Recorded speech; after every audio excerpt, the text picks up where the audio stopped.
Welcome to the Ride and Inspire Rawcast and another episode from the Costa Blanca in Spain, where I'm taking you on my creativity walk today on my home trails. So if you hear me breathing, then that's because it's super steep here and of course I need to breathe. I'm sorry. So why haven't I been uploading a lot lately? Well, maybe if you are following me on social media, you noticed that I have been pretty active with podcasts, but not on here. I recorded a podcast with Matt from Ever Athlete, super amazing strength coach.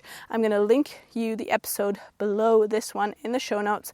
And also I recorded a podcast with Glow MTB women's group from the US. Once it's released, I'm also going to link it in the show notes below. Today, I want to talk about a topic I have been hearing a lot about, and when I started riding, it also happened to me a lot, and that's crashing. And it's crashing often.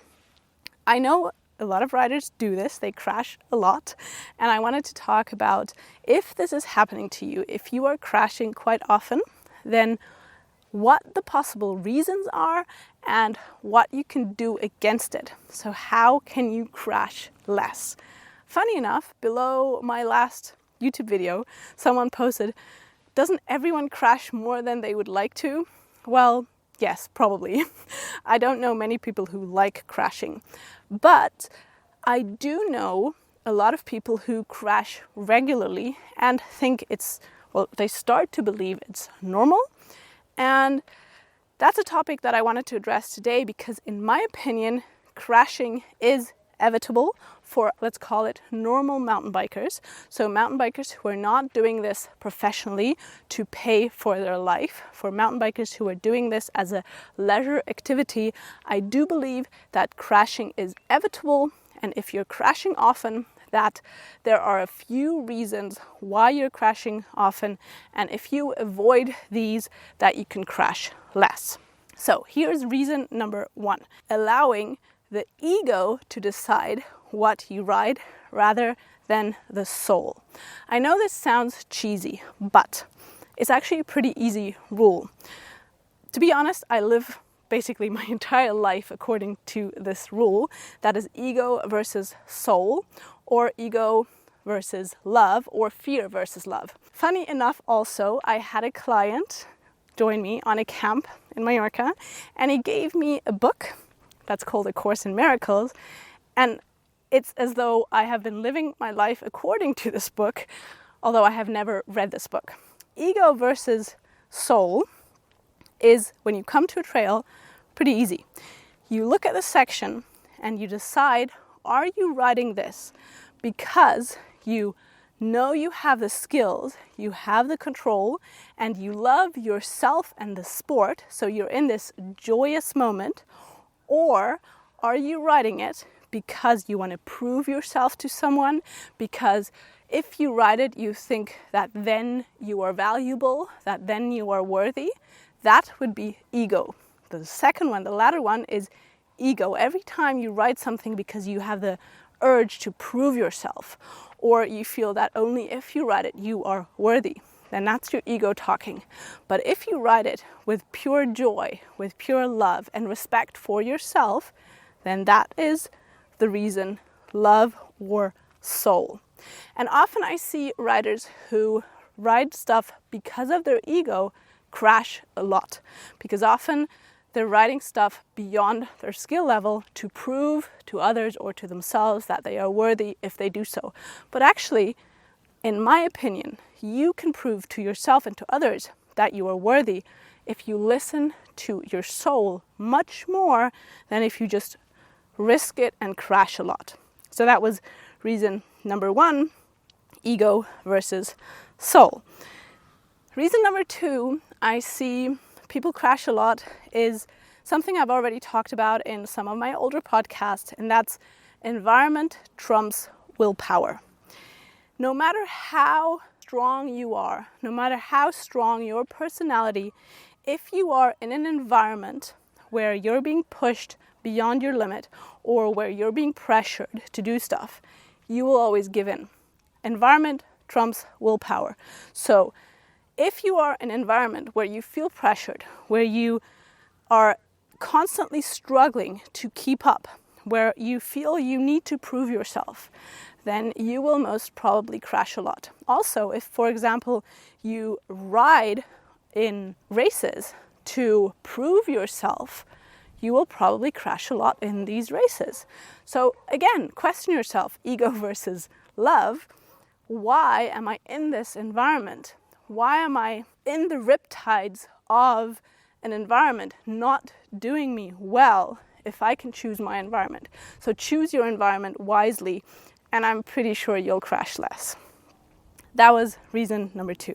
Here comes reason number 3, and that is not listening to your body enough. Often at the end of the day, when we're tired, we've had a long ride, maybe we haven't eaten enough, maybe we haven't slept. There are so many reasons why you could be tired, and people listen to their body too little. I always like to say that pain is our body talking to us because it's the only language our body speaks, but often we don't listen. So please listen to your body. If you are tired, even if all the others are not, you are tired, take a break, walk the bike, don't risk anything. Listen to your bodily signals. Listen to the language of your body. I've seen this so many times. It's avoidable if we just listen to our body. Here's reason number 4 why I see people crashing a lot. Confusing knowing with being able to. So confusing understanding skills with the ability to execute them. I'm going to explain, don't worry. If I explain to you how to ride a super gnarly section, if I explain to you all the little details, if I explain to you when you need to brake, when not, when you need to get low, when not, and so on, you will understand it pretty quickly. If I show you a detailed analysis of a pro rider riding a super techy section, I show you the analysis, I walk you through, like not walk you through literally, but I walk you through with a section with speech. You are going to understand what this pro is doing when and how, but you will not be able to execute it because skills, as in motor skills, are not built by understanding.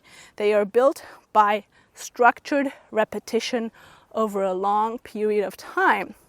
And here comes the next reason, and that is that people practice skills where they will need them versus where they will learn them. Because there's a learning zone and there's a performance zone. In the learning zone, errors do not have consequences. It's a safe learning zone. This is where you build new skills. In the performance zone, that's on the trail. When errors have consequences, that's when you perform the skills. If, however, you try to learn in a performance zone, then you're risking crashes and you're not really learning. So that is also one of the main reasons why I see people crashing too much, is that they confuse understanding with being able to do stuff, and they practice in a performance zone versus in a learning zone. Okay, here comes the next one. Super common one, and that is riding into sections without a plan B. So let me elaborate. Let's say you ride into a section that is super techy, super steep, super slippery. You're not quite sure whether you will make it. You look down and you're like, well, that could go. Well, I'm just going to give it a try. Okay, do you have a plan B if it does not? And I see many riders attempt this without having a plan B. Yes, at some point in future, in super technical steep stuff, there may just be a plan A, but then you need to be 99.999% sure that plan A will work out. But I see too many riders ride into sections where the chance is like 50-50, but they don't have a plan B. Like, for example, being able to dismount to the rear of their bike safely. I'm going to link a tutorial to this below this podcast in the show notes because it's an essential skill. And I see so many riders ride technical trails without being able to dismount to the rear of their bike. And again, being able is not understanding. Being able means practicing often enough in a learning zone to be able to perform the move out in a performance zone when you need it. For example, when you're in the middle of a trail and you cannot ride it, that then you can dismount safely to the rear of your bike. That is being able to do things. So these are the top reasons why I see people crash too often. And in my opinion, all of them are avoidable. So I think if you listen to these reasons and if you avoid these reasons, I'm pretty sure you will crash way less out there on your rides. If you like my podcast, make sure to give me a rating wherever you're listening. Become a patron to support it because it's 100% ads free, and I just do it because I want to provide value to the world. It's something that drives me, and if you'd like to support me for doing so, you can become a patron, and also on Instagram you can become a paid subscriber. Your support would mean the world to me, and it would enable me to keep going ads free. Sending you my love from the Costa Blanca in Spain. Have a lovely morning, evening, or day whenever you are listening to me, and I hope to see you again, or I hope that you will hear me again in my next episode. Goodbye.